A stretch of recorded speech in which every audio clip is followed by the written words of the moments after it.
Hallelujah! Praise the Lord! Praise God! It's August 30 and about to end the month of August. By next week, we will be meeting, and it's already September, the start of bare months. Once again, welcome everyone. Welcome to Friday Worship Live broadcast. Welcome to the church, the House of Praise Community Church, and this is your pastor, Pastor Jomar. Let us continue to prepare our hearts and our mind as we continue our series of lesson from James chapter 1. The entire book's title is James Faith That's Not Dead. And we are discussing still in chapter 1, and the title of this chapter is A Living Faith in Trials and Temptations. A living faith in trials and temptation. That is James chapter 1 verses 1 to 27. I'm still suffering from cough due to uh, humidity, high humidity here in the Philippines. Though it's raining, heavy rain, but still the humidity is very high. Okay, let us have a very quick review from our previous lesson. We started already uh, James chapter 1, verse 1 to 8, hard times and wisdom. We tackle about the greetings from James, patience, endurance in trials. Number 3, how to receive the wisdom you need from God from verses 5 to 8. And um, encouragement for those affected by trials. And we started already doing letter B, living from the Lord living for the Lord in times of temptation from verses 12 to 27. We discussed verse 12 already, a blessing for those who endures temptation.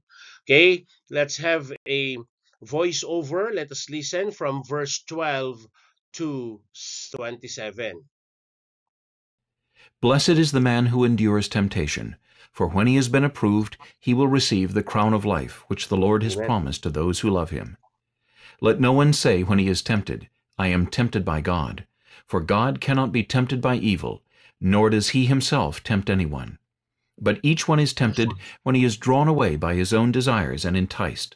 Then, when desire has conceived, it gives birth to sin, and sin, when it is full grown, brings forth death. Mm. Do not be deceived, my beloved brethren. Every good gift and every perfect gift is from above, and comes down from the Father of lights, with whom there is no variation or shadow of turning. Of his own will he brought us forth by the word of truth, that we might be a kind of firstfruits of his creatures. So then, my beloved brethren, let every man be swift to hear, slow to speak, slow to wrath. For the wrath of man does not produce the righteousness of God. Therefore lay aside all filthiness and overflow of wickedness, and receive with meekness the implanted word, which is able to save your souls. But be doers of the word, and not hearers only, deceiving yourselves. For if anyone is a hearer of the word and not a doer, he is like a man observing his natural face in a mirror. For he observes himself, goes away, and immediately forgets what kind of man he was. But he who looks into the perfect law of liberty and continues in it, and is not a forgetful hearer, but a doer of the work, this one will be blessed in what he does. If anyone among you thinks he is religious, and does not bridle his tongue, but deceives his own heart, this one's religion is useless. Pure and undefiled religion before God and the Father is this, to visit orphans and widows in their trouble, and to keep oneself unspotted from the world. Hallelujah. Let us pray. Gracious Lord, Heavenly Father, thank you for giving us again this opportunity, Lord God, to be together, to worship you through listening unto the truth of your words. Father, touch our hearts, encourage us, Lord, and if necessary for you to rebuke us and to break us so that you can remold us onto the way you wanted us to be. Lord, let your will be done. Father, we entrust to you our studies of your words today, Lord God, and bless every heart that could listen to your words, Lord God, and allow us to experience you from your words. Thank you, Father. In Jesus' name we pray. Amen and amen. So we're still in James chapter 1, verse 1 to 27, a living faith in trials and temptation. Okay, August 30, 2024. We will continue with our lesson, segment letter B, living for the Lord in times of temptation. We discussed already several points on that, and we will now continue from verses 13 to 16. Actually, this is a long discussion also, but we will try to, experience the Word of God through these segments and these points. How temptation comes and works from verses 13 to 16. Let us read, let us listen to the voice over. Let no one say when he is tempted, I am tempted by God. For God cannot be tempted by evil, nor does he himself tempt anyone.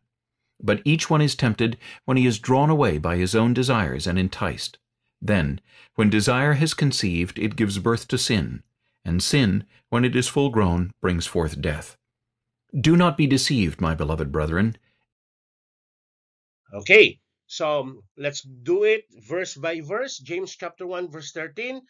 Let no one say when he is tempted, I am tempted by God, for God cannot be tempted by evil, nor does he himself tempt anyone.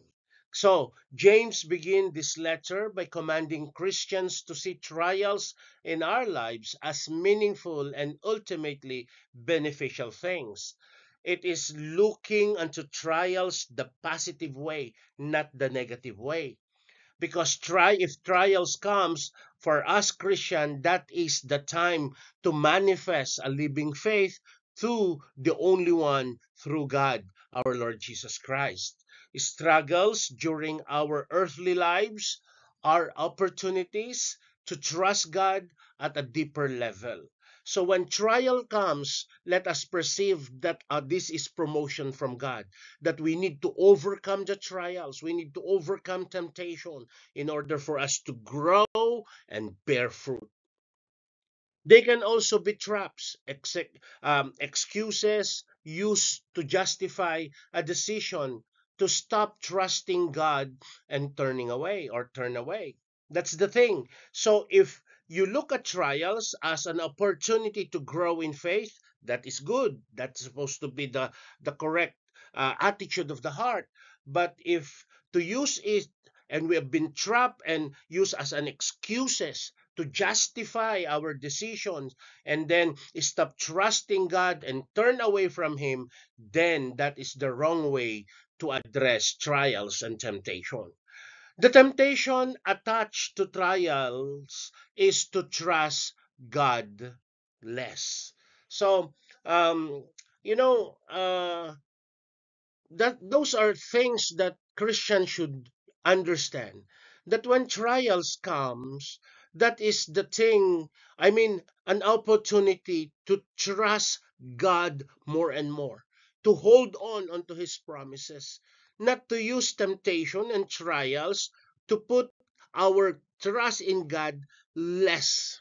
Okay, that is not supposed to be the character and the attitude of our heart. We might decide God is not strong enough to provide for us, not faithful to meet our needs, not compassionate about our pains and heartbreaks. If that is already the condition of our hearts, we are accusing God already instead of giving our full trust in Him, then we are in bad shape of faith. Is God good? Those are now the question when we face trials and temptation, especially when we are hurting. Is God good? Is He loving? Is He powerful? You know, I'm always reminding my students here in Aldersgate College that God has given us free will, and that free will should be used wisely, okay? So that our Christian life will be powerful. God didn't created us as robots or push button Christian. When God created us, God gave us the free will so that when we worship Him, that is supposed to be out of our free will. Okay? That we are fully convinced by ourselves, we are ready to serve Him and to serve Him alone. The thing is, we have forgotten many times that in difficult situation, it is a manifestation. It's supposed to be a time, a great opportunity for us to demonstrate living faith to living God. James is talking about how we choose to answer those questions about God in our worst days. Name it, we have lots of worst days. Okay? Bad days, bad times. But I want us to experience that God wanted us to experience good days in terms of bad situations in life. Okay, God is good, as we always say, but many a times we are not putting our best shot of giving what is best to the Lord. You know, brothers and sisters of the faith, it is important for us to demonstrate faith, a living faith to the living God. Many a times, you know, we are questioning God in our worst days. Who has no worst day? Okay? Many of us, we are not excused, even me as your pastors, even pastors like me, we have worst days. But those worst day, it should turn into a worship day. Okay? That is supposed to be the character of our heart. If we decide to tell ourselves God is not faithful, we are already questioning the goodness of our God. We may declare our independence from God by choosing not to obey Him. That is your free will. But then again, let me remind you, even though we disobeyed Him, even though we are questioning His faithfulness, His deity will not be less. God is still God even though we doubt on Him. God is still God even though we don't obey Him. But pity on us, because if we question God's faithfulness and then we choose not to obey Him, then it is all our lost. If we decide God is trustworthy, we will move closer to Him, looking for more help, more connection. Sorry. You know, we are not supposed to be reminded always of these bad things, the negative side of our journey of life.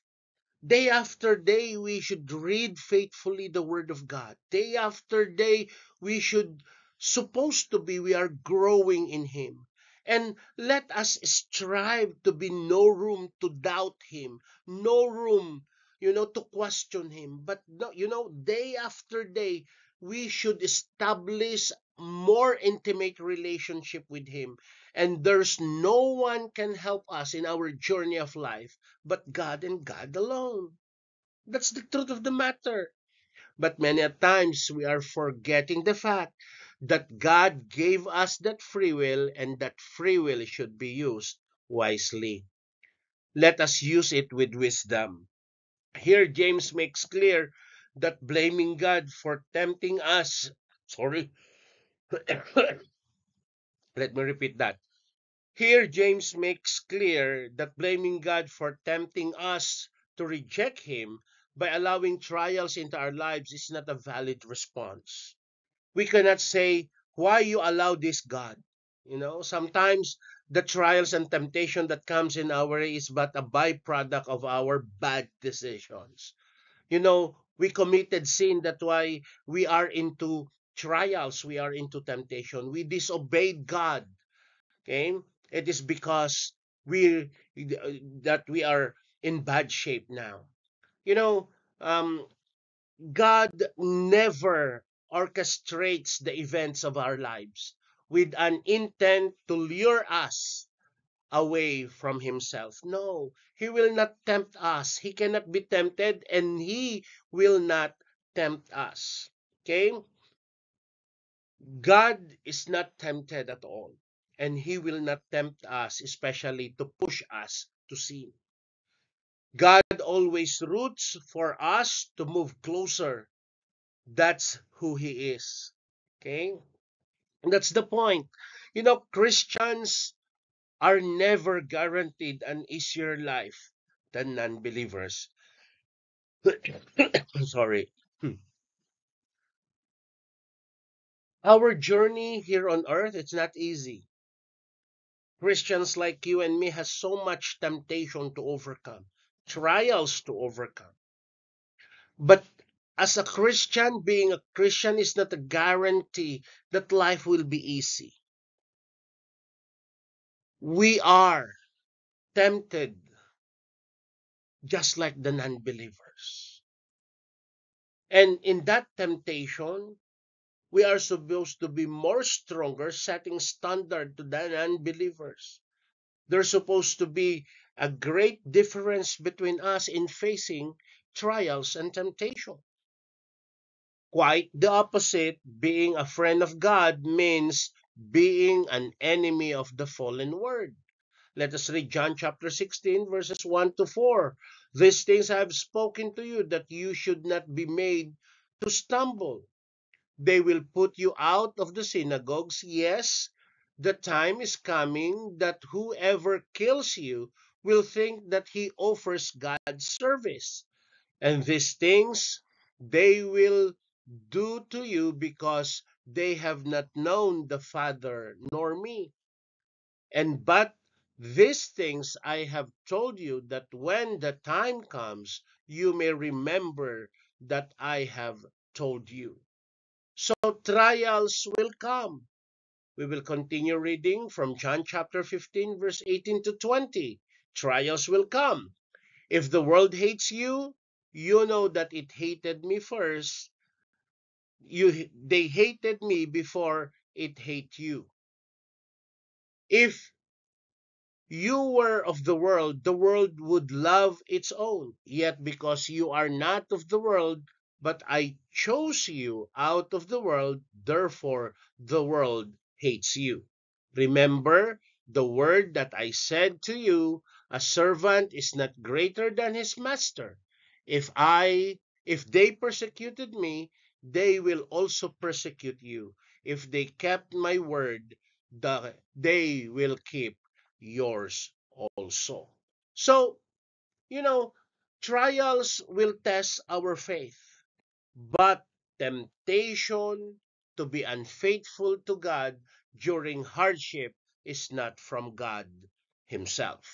Remember that. Temptation to be unfaithful to God during hardship is not from God Himself. God is, by definition, good. He cannot be tempted by evil. He tempts no person with evil. So, where does temptation comes from? Verse 14 will explain where the lure to reject God actually comes from. So, verse 14, but each one is tempted when he is drawn away by his own desire and enticed.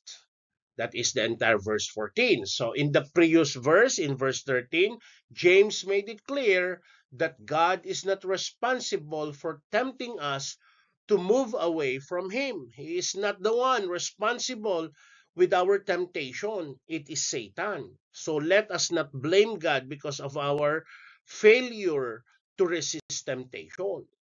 Even when God allows great ordeals to come into our lives, just like Job, He should never say He means to provoke us to disobey Him. Look at the example of Job. At one day, all his livestock, all his children died. But then again, he never loses his faith. He has sore from the feet, from the sole of his feet down to his head or up to his head, but still, okay, he trust and he put his trust in God. God does not tempt anyone to do evil. Rather, he intends those struggles as opportunities to deepen our trust in him.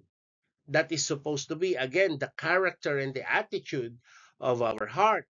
There is no doubt that the temptation to despair exists. Yes. Okay? We are still here on earth, and the prince of this world is Satan. So we need to even overcome despair that comes in our lives, because this despair exists into this world, and we are not exempted to that. Especially in the midst of hard time, we feel to pull to disobey God, to be unfaithful, to move away from Him. You know, sometimes due to difficulties and trials and temptation, Satan would many times be victorious. He is victorious over us. We give in into disobeying God, into questioning our God's faithfulness, and we are moving away from Him. But then again, my friends, let us be reminded. Again and again, I am reminding you that in times of trials and temptation, let us hold on to God's promises. Let us not give up reading His words, because His words is our weapon to do offensive against Satan. So where does that temptation comes from? Here James revealed the answer. The call is coming from inside our own house. What does it mean by that? In other words, we are lured away from God in the midst of trial by our own desire. So there is now a, a loyalty check on our desire. Okay? How is your desire right now? Are you desire for eternity, or are we desiring for earthly things? On one level, we simply want to sin. Okay? Sometimes it's difficult to maintain our Christian values and Christian standards, and it's easier to sin. In just a single mistake, our testimony will be destroyed. But then again, it is a call for you and me to stay put, be strong in the Lord, read His Bible, pray, and we will grow every day. Christians have been freed from slavery to sin. If you will go back and read Romans chapter 6, as we have already preached this many in a long series of lessons from the book of Romans, but we haven't completely lost the taste of sin. No, the desire remains. But then again, if the word of God is governing our heart, there will be no room for us to be tempted or to give in into temptation. James tells us to own up to that desire to sin. We need to hold ourselves responsible. You know, we are responsible to our Christian growth. And that is, we are responsible to read our Bibles, to pray, attend fellowship. As the Bible would say, let us not give up meeting together as some are in the habit of doing. We cannot say, I am studying the Word of God alone and I am growing alone. No. If that is the character of your heart, you cannot fit in heaven, because in heaven, the body of Christ will reside there and you can never be alone. God wants to warn us, or even James wants to warn us that on the side of eternity, our old self, in Ephesians chapter 4, verse 22, is looking for an excuse to move back into sinfulness. Let us read Ephesians 4:22, that you put off concerning your former conduct the old man, which grows corrupt according to the deceitful lust. Sometimes we will use trials as that excuse to disobey God instead of to trust Him at a deeper level. As I said again and again, we should take the opportunity when we are on fire, like in trial, to grow and manifest a living faith. You know, verse 15, to be discussed next week, will reveal the consequences of taking our own bait to sin. Brothers and sisters of the faith, Satan is so clever, and don't play with him. As I remind you again, as I always do, ibigay mo yung kalingkingan mo, give your smallest finger to Satan, he will grab your hand. Give to Satan your hand, he will grab your body. Give Satan your body, he will grab your entire life. Brothers, sisters of the faith, the challenge to a living faith, to living for the Lord in times of temptation. Let us be guided as James would write and explain to us. Brothers and sisters of the faith, we will see again each other next week, and let us continue next week with our lesson. By the way, next week is already September 7. We're still in James chapter 1, but next week we'll be discussing, supposed to be number 3 now, this one, verse 15. Okay, verse 15 wrote, when desire has conceived, it gives birth to sin, and sin, when it is full grown, brings forth death. Brothers and sisters of the faith, let us pray. Lord God, thank you for reminding us that during temptations and trials, let us fix our eyes upon you, because you are the author and perfecter of our faith. Lord, sorry if there are moments of our lives that when we are under trials and temptation, we doubt of your faithfulness, of your love for us. Lord, we doubt of your goodness. We are so sorry, Lord. Father, we offer to you our lives and allow us to be strong in the midst of trials and temptation. Let us always be reminded that you will never leave us nor forsake us, even to the end of the ages. Lord, thank you, because your plan for us is not to harm us, but your plan will give us hope and future. Father, we bring back to all the praises and glory. In Jesus' name we pray. Amen and amen. Hallelujah. We'll see each other next week, brothers and sisters of the faith. And let us now declare, to God be the glory. Amen and amen. Hallelujah.